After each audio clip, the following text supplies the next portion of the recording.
참 여러 주간에 걸친 여행과 정지 끝에 바울이 오늘 말씀을 보니까 예루살렘에 도착을 했습니다.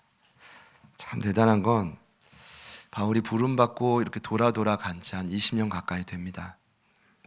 그러니까 한 사람이 변화되니까 엄청난 변화들이 주변에 일어납니다. 그래서 어제 저도 이제 저희 교회 최초로 우리 청년부 주간 찬양 집회, 이제 매월 마지막 주에 찬양 집회가 있다 그래요. 참여를 했는데 제가 이제 그게 공격 때문인지 아니면 살이 조금 더 쪄서 그런지 금요일 밤부터 이제 허리가 잘 안 펴져가지고 딱 참여했는데 은재 청년이 인도하는데 다 같이 일어납시다 하는데 안 일어나면 벌 받을 것 같은 거예요. 그래서 일어났다가 축복하고 앉았는데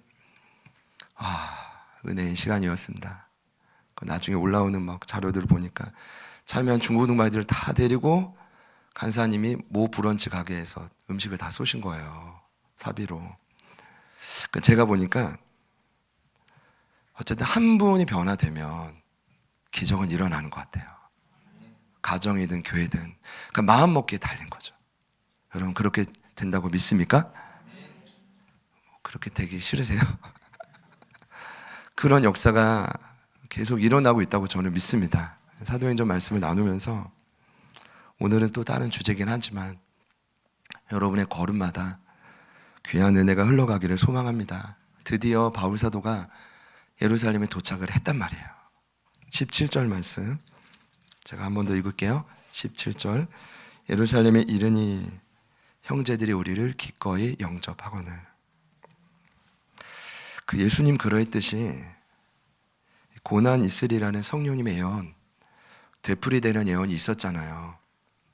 바울은 결국 가는 길을 선택했단 말이에요. 이 말은 다른 편에서 보면 바울을 제지하지 못한 거예요. 그러니까 말리고 싶은데 말릴 수 없었어요, 아무도. 사도행전의 저자인 누가가 저는 이러한 바울의 굴하지 않는 용기나 확고부동한 의지를 좀 이렇게 드러내고 칭찬하고 있다는 생각이 이번에 들더라고요. 참 좋겠다.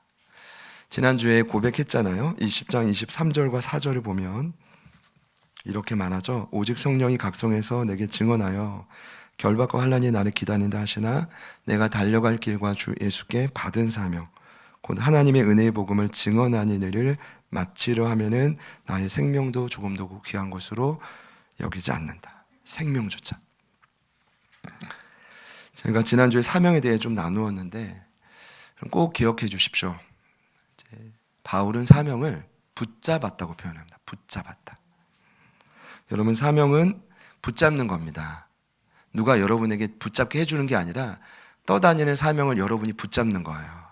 오늘 이 시간도 다시 그 사명을 붙잡기를 소망합니다. 지난주 나눈 핵심은 그 사명을 어떻게 지속하는가. 그러니까 바울에게는 단기적으로는 어떻게 예루살렘에 갈 수 있는가. 이 질문을 드렸고 제가 먼저 성령에 매이는 일이 필요하다고 설명드렸어요. 지난 한 주간 성령에 묶여서 매여서 사셨나요? 제 삶을 봐도 참 많이 부끄러운데요. 22절 말씀이었죠. 20장 22절이요. 보라 이제 나는 성령에 매여 예루살렘으로 가는데 거기서 무슨 일을 당할지 알지 못한다. 이게 사명자의 걸음이에요. 다 계산하고 잘 될 거를 알고 가는 게 아니라 그냥 순종하고 선택하고 가는 거예요. 근데 언제 이렇게 할 수 있죠? 성령에 완전히 사로잡힐 때요. 여러분 성경에 성령에 사로잡히면 많은 일들이 있어요. 새 방언도 말할 수 있고 병든 자에게 손을 얹을 때 나을 수도 있고 모르던 길을 알 수도 있어요. 어제 우리 한소망 선교사님이 우리 이제 제트고기로 포시했습니다. 이제 출국차 이제 교육자분들과 이제 같이 공항을 갔는데 간증을 해주시는데 우리 최사랑 선교사님께도 이런 역사가 많이 나타난다고 너무 기쁘더라고요. 무슬림과의 이 전도는 그냥 전도가 안 돼요. 말할 수 없거든요. 예수라는 이름을. 그래서 능력 전도인데 말 그대로 병든 자에게 손을 얹어서 허리가 나았는데 그래서 제가 생각이 나요. 어제 기도 받을 걸지. 허리가 나았는데 그분이 낫고 나니까 10명의 동일 환자를 데리고 왔다는 거예요. 선교사님께. 근데 10명 중에 9명이 나았다는 거예요. 할렐루야. 그 기적은 얼마든지 누구에게요? 믿는 자에게 일어날 수 있어요. 그런 게 이제 성령을 충만할 때 나타나는 역사인데 근데 제가 이제 지난주 성령이 묶이다라고 했을 때는 다 나타나는 게 아니라 성령에 묶일 때 가장 중요한 역할이 있어요. 그분의 이름 그대로 파라클레토스는 위로하는 자라는 뜻이에요. 그러니까 성령에 묶이면 일단 무조건적인 위로가 사명자에게 있어요. 있기를 소망합니다. 또 한 가지 무조건적으로 나타난 일이 있어요. 나중에 제자들의 삶에 공통적으로 나타났죠. 두려움 대신 담대함으로 사로잡혀요. 눈이 뒤집힌다고 하죠. 그래야 사명을 감당하는 거예요, 사실은. 오늘 예배하시는 분들 가운데요, 혹여나 무조건적인 위로가 필요하신 분들이 있어요. 성령의 매이시기를 축복합니다. 두려움에 사로잡혀서 뭔가 한 걸음 내딛기에 굉장히 초조하시는 분들이 있어요. 있다면 성령의 매이시기를 축복합니다. 깊은 위로가, 담대한 마음이 우리 안에 넘쳐나기를 소망합니다. 이와 함께 제가 오늘 나누고 싶은 핵심은 바울이 예루살렘에 도착을 가능케 했던 한 가지 이유가 더 있더라고요. 이걸 넘어가려고 했는데 넘어갈 수가 없었어요. 제가 오늘 나누고 싶은 핵심인데 바로 곳곳에 퍼져 있던 제자들과의 아름다운 만남, 교제인데 이것을 오늘 누가는 머무름이라는 멋진 단어로 표현하네요. 오늘 읽으신 본문에서 무려 17절 안에 5차례나 등장합니다. 4절, 7절, 10절, 16, 17절 가장 많이 반복된 단어인데 이런 내용입니다. 예루살렘으로 가기 위해 새로운 곳을 지날 때마다 여러 항구와 여러 집을 보낼 때 바울에게는 아주 신실하고 진실한 그리스도인들과의 교제가 있었다는 거예요. 그 교제를 오늘 누가는 머무름이라는 단어로 소개합니다. 이것이 오늘 바울이 사명을 포기하지 않게 만드는 결정적인 이유였다고 분명히 기록하고 있어요. 여러분, 이 머무름 앞에 오늘 여러분의 영혼이 두려움으로 서시기를 축복합니다. 머무름. 오늘 이 과정을 저는 잠시 소개할 텐데 저의 작은 바람은 예배 후에도 여러분 삶의 자리로 돌아가셔서 바울이 경험한 이 아름다운 머무름이 삶에서 소소하게 재현되는 거예요. 그때 기억하는 거죠. 이것이 주일에 저희가 사도행전 21장에 봤던 그 시간이구나. 여러분, 성령에 매이면 나 혼자 충만하면 갈 수 있을 것 같죠? 성경은 절대로 그렇게 말하지 않습니다. 항상 동역자들을 붙이세요. 그 머무름이 없이는, 함께 가지 않고는 갈 수 없는 길이에요. 먼저 바울의 고별 설교가 있던 밀레도에서 이 머무름이 있었어요. 저희가 한 2차례 나누었죠. 밀레도의 장로들과의 아름다운 머무름. 그 장로들과 헤어질 때 마지막은 늘 기도였어요. 그 장로들과 12명의 장로들과 손을 맞잡고 눈물로 무릎을 꿇고 기도하고 그 머무름을 갖고 오늘 말씀에 이제 2번째 머무르는 지역으로 나갑니다. 지명이 참 많이 나오는데 자, 오늘 1, 2, 3절을 보면 결국 여러 지역을 통과하여 그가 밀레도 다음에 머무른 곳은 어디냐 하면 두로라는 지역입니다. 우리 두로에서 제자들과 이레를 머물렀다라고 기록하는데 우리 4절 말씀인데 제가 한 번 더 읽을게요. 제자들이 찾아 거기서 이레를 머물더니 그 제자들이 성령의 감동으로 바울더러 예루살렘에 들어가지 말라 하더라. 성경책에 있는 분들은 주보에도 그렇고 좀 이렇게 중요한 사건들이라 메모해 주시면 좋겠어요. 20장의 이 고별성에는 밀레도, 에베소의 장로들이 찾아온 밀레도 첫 번째 머무름, 2번째는 어디예요? 두로. 정확히 7일간 머물러요. 7일간 많은 이야기를 했겠죠. 그리고 그들과 헤어지는 모습인데 5, 6절에 소개되는데 함께한 제자들뿐 아니라 이번엔 처자들까지 다 온 가족이 동원을 해가지고 성문 밖까지 나와서 눈물로 배웅을 하는 장면이에요. 바울의 마음이 어땠을까요? 차가운 바닷가에서 함께 무릎을 꿇고 기도할 때 그의 마음은 어땠을까요? 제자들은, 온 가족들은 믿음으로 바울을 고난 가운데 맡기긴 하지만 주님 손에 인간의 마음은 눈물로 가득 찼죠. 그러니까 이 믿음과 눈물을 받아서 사실 바울 사도가 그 다음 단계로 간 것입니다. 이 모습을 저희가 좀 이렇게 잘 기억하셨으면 좋겠어요. 왜 이 과정이 필요했는지. 여러분, 바울은 성경이 꽤 급한 사람이에요. 이분에게 7일은 어찌 보면 참 불필요한 시간일 수 있습니다. 바울 인생에 7일을 머물러? 아니에요. 근데 왜 7일을 머물렀을까요? 왜 이 배웅을 다 받았을까요? 이 시간이 그에게 필요했던 거예요. 여러분 이해가 되시나요? 자, 세 번째 행선지는 돌레마이인데요. 우리 7절 말씀 같이 한번 읽어봅시다. 시작. 두루를 떠나 항해를 다 마치고 돌레마이에 이르러 형제들에게 안부를 묻고 그들과 함께 하루를 있다가. 자, 돌레마이는 두로에서 남방으로 40km가 떨어진 곳이라고 합니다. 지중해 연항의 항구 도시인데 늘 그렇지만 항구 도시는 우상이 많아요. 그리고 돌레마이를 여러분 기억해 주시면 의미가 있을 것 같아요. 왜냐하면 단 한 번도 이스라엘 역사 가운데 이곳을 복음으로 점령한 적이 없어요. 굉장히 거칠고 아주 무덤덤하고 딱딱한 도시예요. 근데 너무 감사한 건 여러분 이 돌레마이에도 제자들이 있었던 거예요. 전 소망해요. 저희가 이 성전이 지금 인천 서구 당하동에 있긴 하지만 훗날 우리의 말씀과 도움과 협력으로 전 세계 열방 곳곳에 제자들이 흩어지는 거예요. 여러분 기대하십니까? 강화에도 있고 있죠 이미. 서울에도 있고 저 부산에도 있고 이미 진도에도 있죠. 그러니까 곳곳마다 하나님 원하신다면 세계 열방으로 제자들이 흩어지는 거예요. 그러니까 지금은 함께 있어도 여러분 모르는 일이에요. 언제 이 제자가 이 일꾼이 어떤 곳에서 하나님의 방법으로 세워질지 모르는 거예요. 그러니까 돌레마이에서 이 제자들을 만날 때 성령이 거기서 멈추라고 했을 때 바울의 마음이 얼마나 감동적이었을까 싶어요. 중요한 건 자, 여기서는 하루를 머물러요. 며칠이에요? 하루. 밀레도에서 며칠, 두로에선 7일, 돌레마이에선 하루. 필요에 따라 상황에 따라 이런 거예요. 7일을 함께 할 수도 있고 때론 단 하루를 함께 할 수도 있어요. 왜 하루 머무냐고 자, 화나신 분 없죠? 제가 어떻게 알아요? 하나님만 아시는 거예요. 필요에 따라 그 행선을 모두 다 정하시는 거예요.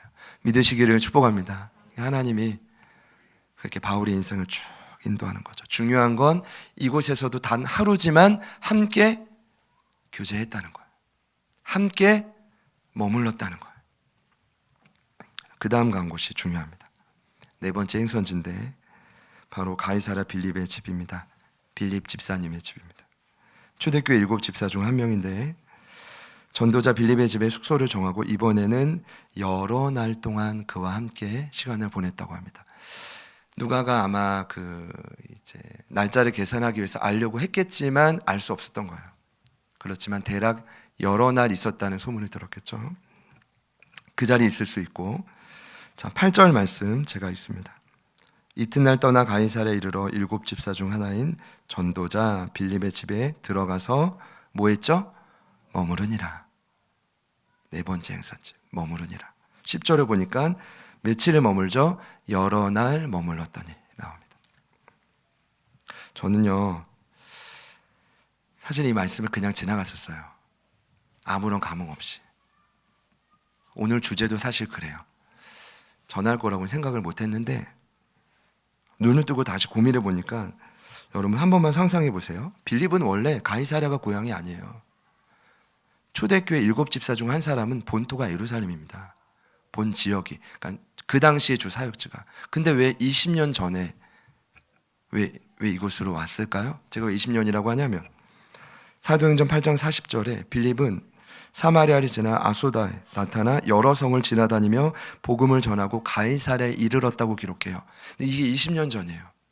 근데 왜 그때 그가 예루살렘을 떠나서 가이사랴까지 왔을까요?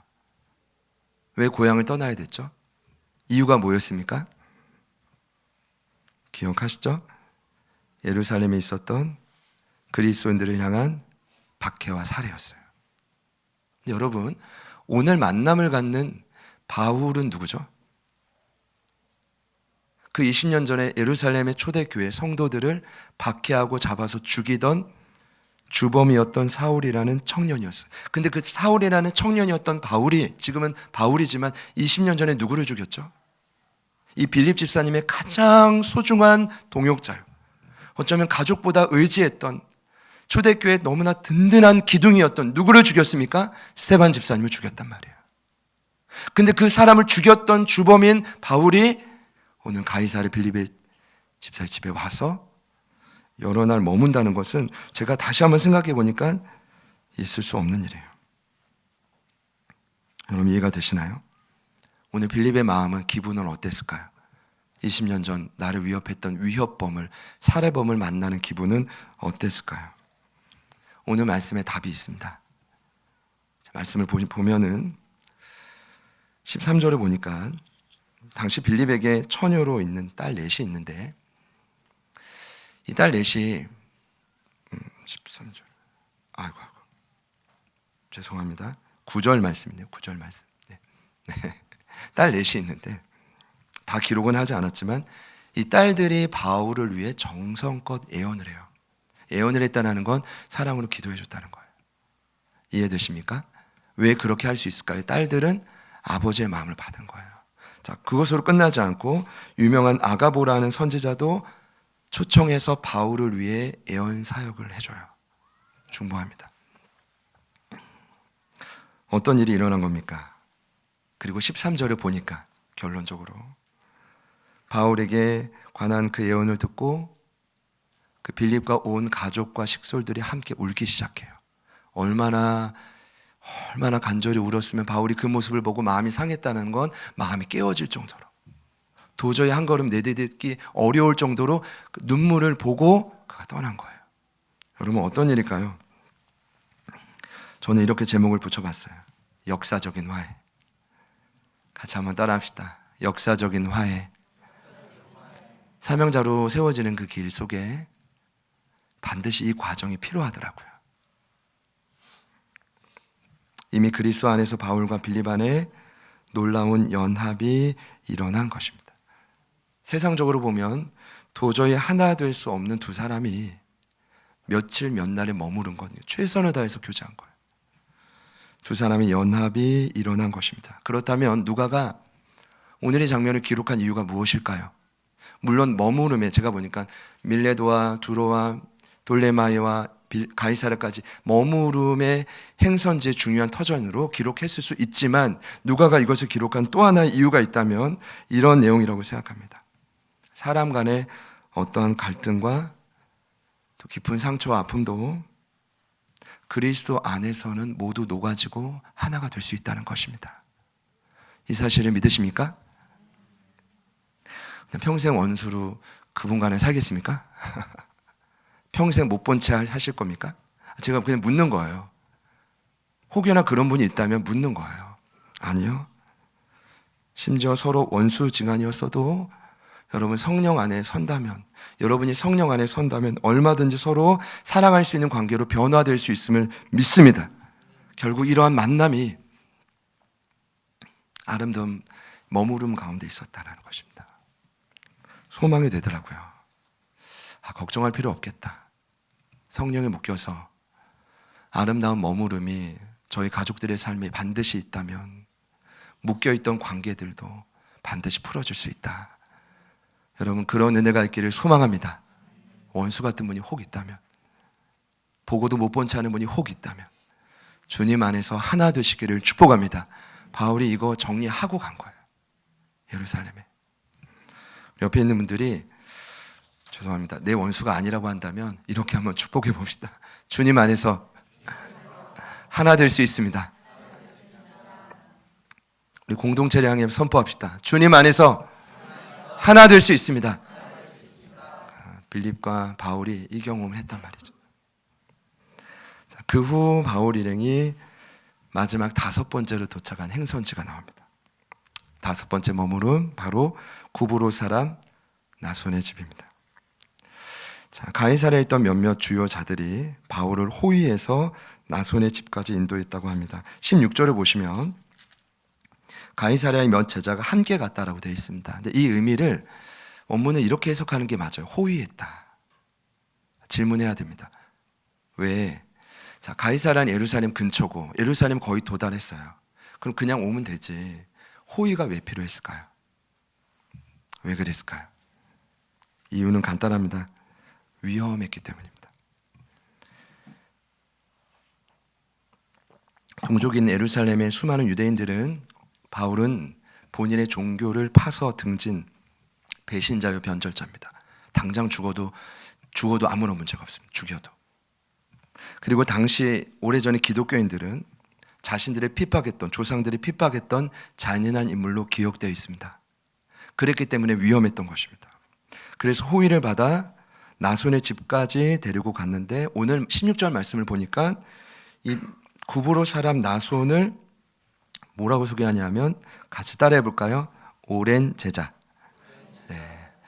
제자라는 표현에 제가 관심이 있기 때문에 어떨 때는 멋진 제자는 표현 없지만 다양한 제자들이 표현하지만 오늘 나손은 어떤 제자요?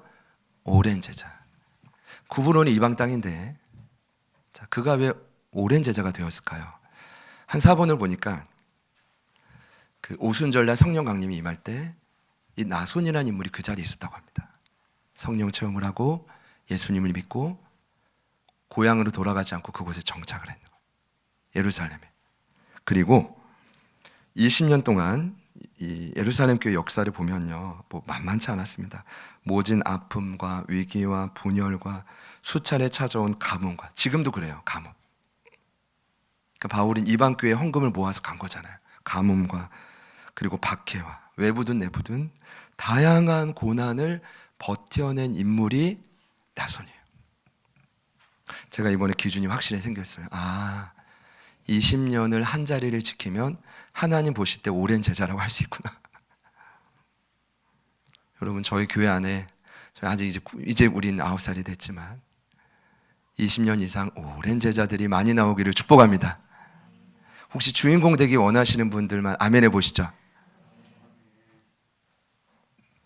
당장 다음 주에 떠나기 원하시는 분들만 아멘 해보시죠. 그런 감동이 좀 있었어요. 오랜 제자. 근데 여기는 무리가 아니라 나손 한 사람. 왜 만났을까요? 결국엔 바울이 결국 예루살렘으로 입성하기 위해서는 바울 편에서 바울을 이해하고 그를 대변해 줄 수 있는 한 사람이 반드시 필요했습니다. 어느 누구도 감당할 수 없는 동역을 하나님은 예루살렘 입성에 예루살렘의 오랜 제자인 나손 한 사람을 준비시켜서 바울의 예루살렘 입성을 도왔던 것입니다. 그래서 제가 너무 감동이 된 건 그래요.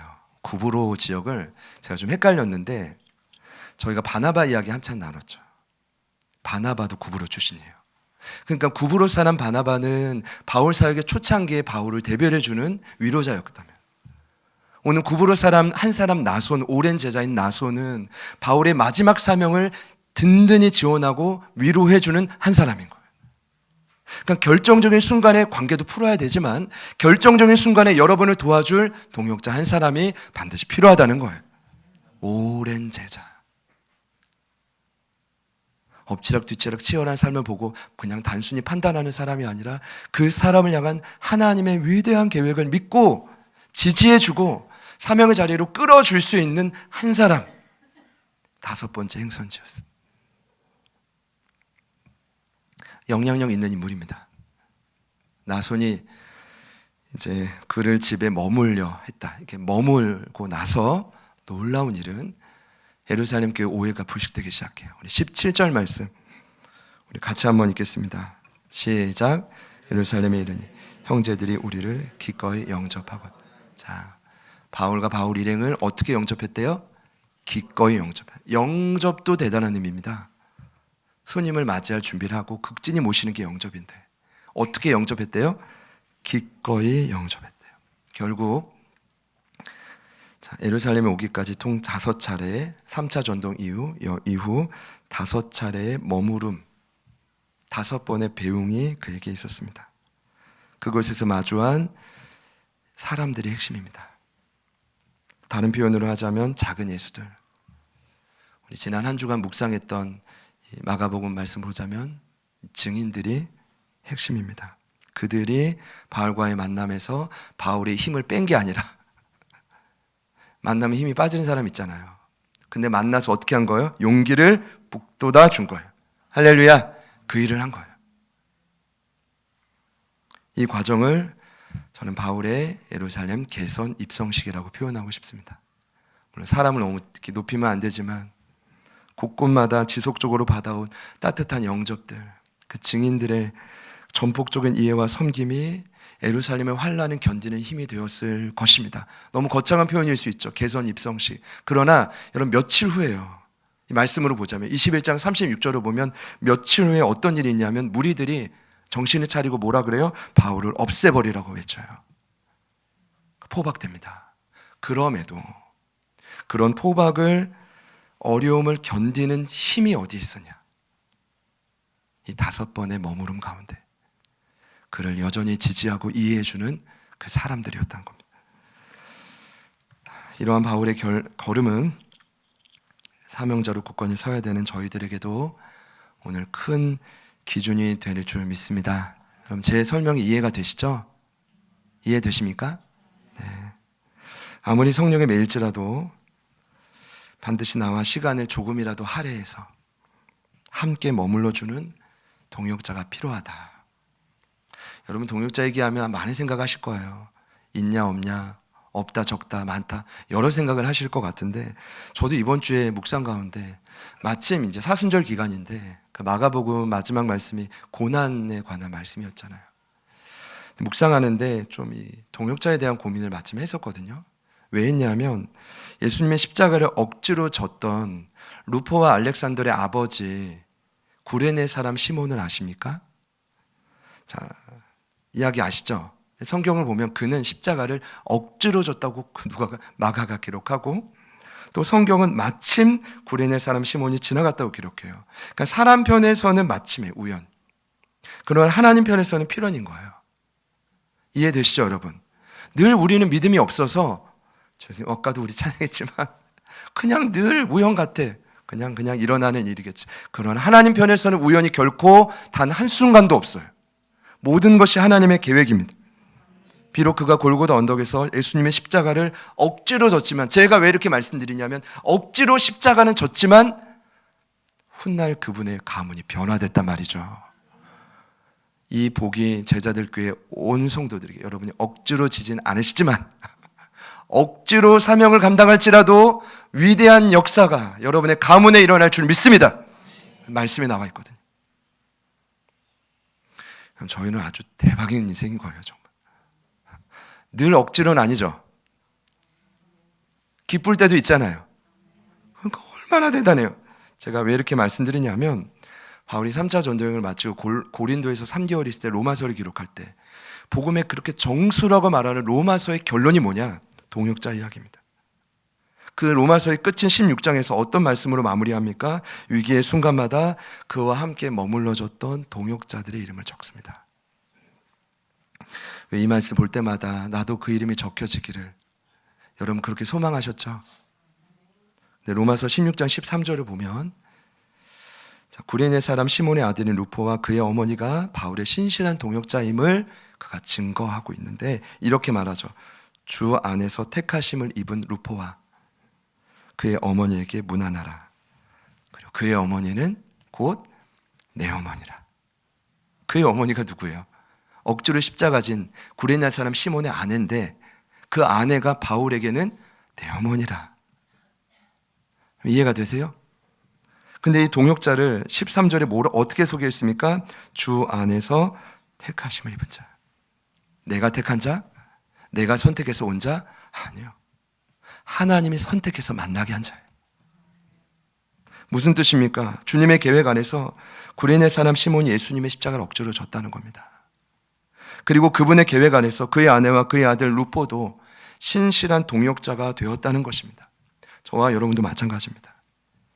여러분 지금 함께하는 공동체가 동역자임을 믿으셔야 합니다. 지금 여기서 믿지 못하면 어디 나가도 동역자를 찾을 수가 없습니다. 하나님이 이토록 사인해 주시는데 받아들이지 못한다면 어느 곳에서도 동역자를 죄송하지만 만나기 어렵습니다. 지금 여러분 가까이 계신 그분들 한 분 한 분이 우연히 마주한 분이 아님을 믿으십시오. 전국의 교회 수가 최소한 6만 개 이상입니다. 아무리 많은 교회가 문을 닫았어도 6만 개 이상입니다.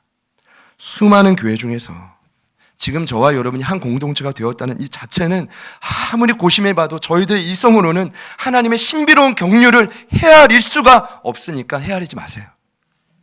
그냥 죄송하지만 믿으세요. 억지로라도 믿으세요. 여러분의 가문이 변화될 줄 믿습니다. 억지로라도. 도대체 뭐가 필요하겠어요?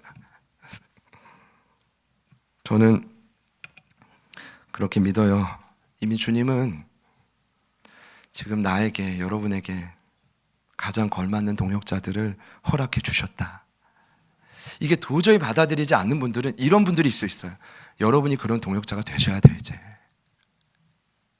또 다른 누군가가 여러분을 볼 때 그렇게 느껴야 된다고요. 지금 그 시기라고, 그 시기. 이해가 되십니까? 동역자를 데려서 만나든 아니면 내가 동역자가 되어서 머물러 주어진 되든 찾든. 할렐루야. 우리 따뜻한 마음으로 옆에 있는 분들께 한번 인사합시다. 당신이 나에겐 예수님입니다. 그렇잖아요. 예수님, 살아계신 예수님을 그 마음에 간직하고 대변해주는 사람들인 거예요. 말씀을 맺겠습니다. 나중에 히브리서의 기자가 사명의 길을 믿음의 경주라고 비유하는 말씀이 있습니다. 경주란 그 당시에 있었던 마라톤입니다. 상상만 해도 아찔한 마라톤입니다. 완주가 결론인데 완주가 결코 쉽지 않다는 말을 하죠. 히브리서의 결론에서 믿음의 경주를 완주할 수 있는 방법을 그가 소개합니다. 이미 완주하신 예수님을 바라보라. 그리고 이미 완주하신 믿음의 선배들인 허다한 증인들을 바라보라. 저는 이제까지 이 두 가지가 따로 있는 줄 알았어요. 주님도 바라보고 증인도 바라보고. 오늘 제게 주신 새로운 마음은 주님은 안 보이잖아요. 여러분 눈에 보이세요? 믿음의 주님이 실제적으로 보이진 않잖아요. 느끼진 해도. 근데 실제로 볼 수 있는 방법이 있어요. 믿음의 주인이 그 내면에 살아계신 우리 동역자들을 바라보는 거예요. 바라보는 거예요. 그분이 바로 주님이시고 그분이 바로 나의 제자고 우리의 일꾼이고 작은 예수들인 거죠. 허다한 증인들이라고 히브리서에 표현하는데 어떻게 하면 증인이 될 수 있습니까? 라고 누군가 저에게 묻는다면 저는 지난 금요일 말씀 묵상 본문을 근거로 확실히 말씀드릴 수 있겠어요. 십자가에 죽으시고 부활하신 예수님을 마음에 간직한 자예요. 여러분 꼭 기억해 주세요. 예수님이 십자가에 죽으실 때 단 한 가지 일을 했어요. 하나님께로 가는 길을 막고 있는 거대한 커튼인 휘장을 위로부터 아래로 찢으신 일이에요. 이게 그분이 죽을 때 다 이루었다 말할 때 그 인생의 휘장을 찢으셨다는 거예요. 이 사건. 그리고 주님이 부활하실 때 가장 먼저 한 일이 있어요. 그냥 뚫고 와도 돼요. 그 돌무덤을 그냥 뚫고 와도 돼요. 그분은 충분히 그렇게 하실 수가 있는 분이에요. 그럼에도 예수님은 심히 큰 돌을 옮겨 놓으셨어요. 왜요? 상징적인 의미입니다. 부활의 주님을 만난다는 건 내 인생에 어느 누구도 움직일 수 없는 사망을 상징하는 그 어마어마한 큰 돌을 옮겨졌다. 벌써 옮겨졌다. 이미 옮겨졌다는 것을 믿는 자들이에요. 그러니 증인들은 누굽니까? 어떻게 7 귀신 들린 그 여인이 그 막달라 마리아가 어떻게 예수를 전하는 최초의 증인이 될 수 있습니까? 어떻게요? 예수님 덕분에 그 여인의 휘장과 돌문이 옮겨졌거든요. 어떻게 엠마오로 그냥 침울해서 모든 걸 포기하고 그렇게 수십 리를 내려가는 그 두 제자가 어떻게 증인이 될 수 있습니까? 휘장을 찢으시고 돌문을 옮기신 예수님이 그 안에 살아있는 걸 경험했거든요. 아니, 다 같이 배신하고 한 명은 자살했어. 창자가 터져 죽었단 말이에요. 이들에게 외상후 스트레스 장애가 없었겠어요? 두려움이 없었겠어요? 어떻게 그들이 그 두려움을 이기고 증인이 될 수 있었겠습니까? 휘장을 찢으시고 돌문을 옮기신 예수를 만났기 때문이에요. 그런 동역자들이 때로는 우리 주변에 있잖아요. 내가 그렇게 되면 되고 그런 사람이 있잖아요. 그럼 그들을 바라볼 때 우리 믿음의 경주를 완주할 수 있는 힘을 낼 수가 있다. 겸손한 마음으로 이런 증인 되기를 소망하고요. 그런 증인과 가까워지기를 축복합니다. 히브리서 12장 말씀인데요. 제가 마지막으로 읽고 마칠게요. 이러므로 우리에게 구름같이 둘러싼 허다한 증인들이 있으니 모든 무거운 것과 얽매이기 쉬운 죄를 벗어버리고 인내로서 우리 앞에 당한 경주를 하며 믿음의 주여 또 온전하게 하시는 이인 예수를 바라보자. 그는 그 앞에 있는 기쁨을 위하여 십자가를 참으사 부끄러움을 개의치 아니하시더니 하나님 보좌 우편에 앉으셨느니라. 늘 기쁠 수는 없습니다. 때론 억지로 십자가를 지고 가도 그렇게 지치고 쓰러진 그 자리마다 여러분에게 오늘 나눈 이 아름다운 머무름이 다시 재현되기를 축복합니다. 혹시나 예루살렘으로 달려갈 힘이 많이 필요한 분들이 있다면 소중한 증인인 동역자들을 또 존대하시고 또 여러분이 그런 증인 되시기를 간곡히 부탁드리겠습니다. 반드시 그 과정 속에 여러분들에게 화해와 위로와 격려와 도전이 있을 거예요. 여러분 이 사실을 믿고 아름다운 머무름을 기대합시다. 우리 같이 한번 말씀을 기억하면서 찬양하겠습니다.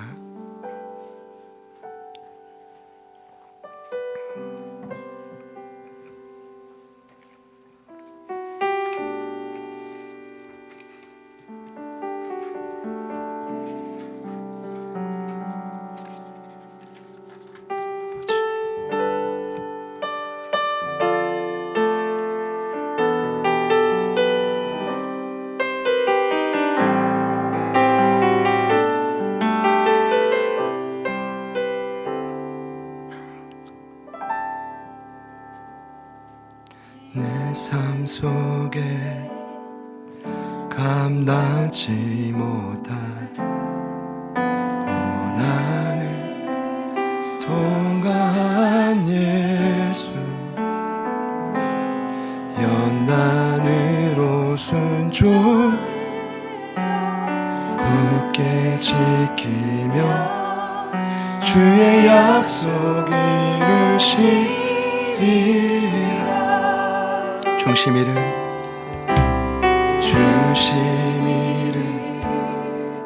세상 속에서 내 안에 충만한 예수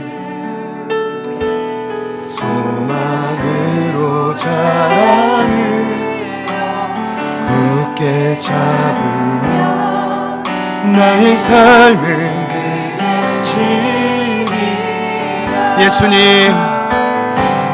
예수님 나의 예수님 복음의 중심 되시네 무너진 내 삶을 세우신 예수님 나의 예수님 사랑의 중심 되시네 반복된 모든 죄 덮으신 주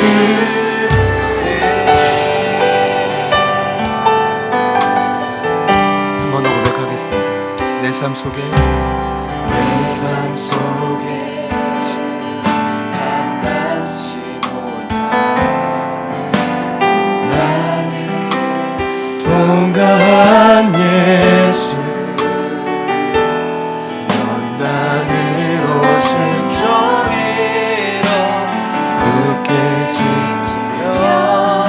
주의 약속 이루시리라. 중심 잃은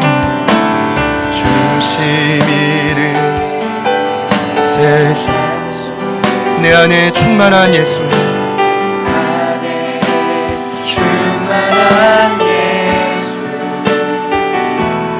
소망으로 자랑해요 나의 삶은 그의 집이라. 우리 믿음으로 고백합시다. 예수님 나의 예수님 나의 예수님, 복음의 중심 예수, 무너진 내 삶을 세우신 예수님, 예수님, 나의 예수님, 사랑해 주신 반복된 모든 죄 덮으신 주, 예수님, 나의 예수님, 예수님, 나의 예수, 복음의 중심 예수, 무너진 내 삶 세우신 예수님, 예수님, 나의 예수님, 반복된 모든 죄 덮으신, 한번 더 고백합시다. 예수님, 예수님, 나의 예수님, 복음의 중심 예수, 무너진 내 삶 세우신 예수님, 예수님, 나의 예수님, 사랑해 주신 예수님, 반복된 모든 죄 덮으신.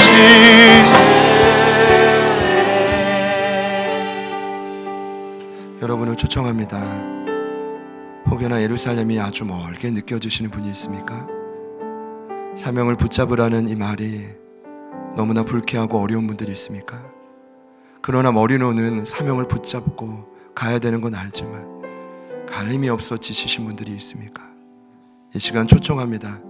복음의 중심 되신 예수님, 우리 모든 사명의 중심 되신 그 예수님, 하나님, 내가 이 한 주간 아름다운 머무름을 통해 경험하고 싶습니다.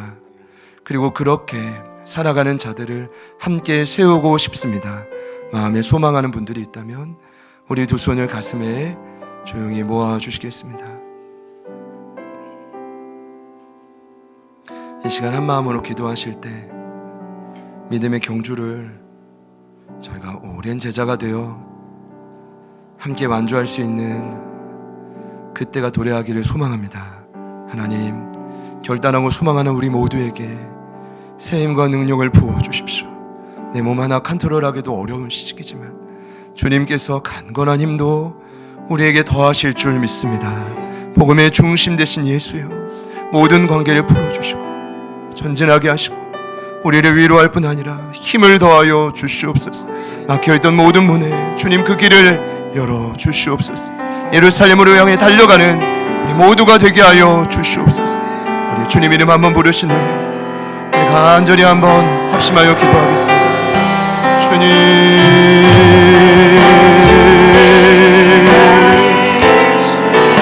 주님,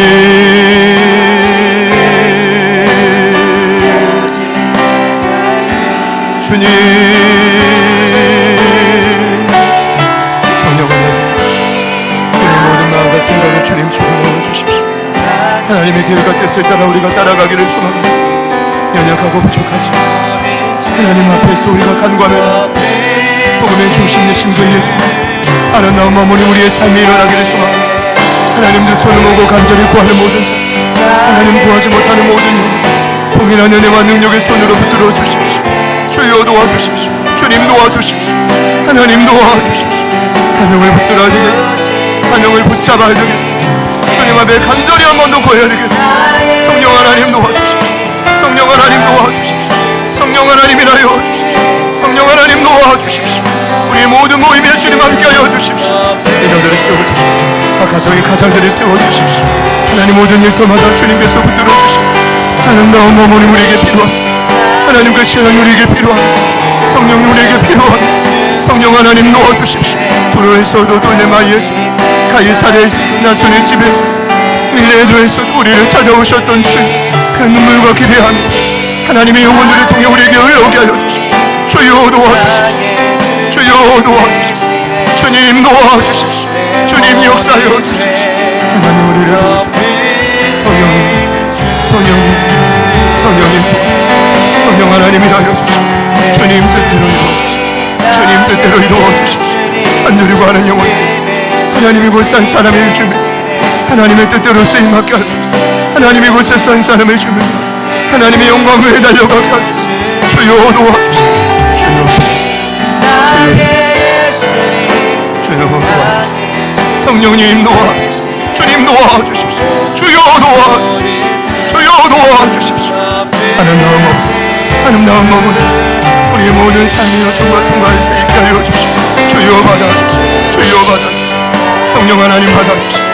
하나님의 고백이 우리의 삶을 떠나지 않고 하나님의 고백이 우리의 삶에 날마다 머무르게 하소서. 주여 도와주십시오. 주여 도와주십시오. 예수님 나의 예수님 사랑해 주신 내 반복된 모든 죄 덮으신 우리 목소리로 고백합시다. 예수님 예수님 나의 예수님 복음의 중심 무너진 내 삶을 세우신 예수님 나의 사랑의 중심 대신에 반복된 모든 죄 덮으신 주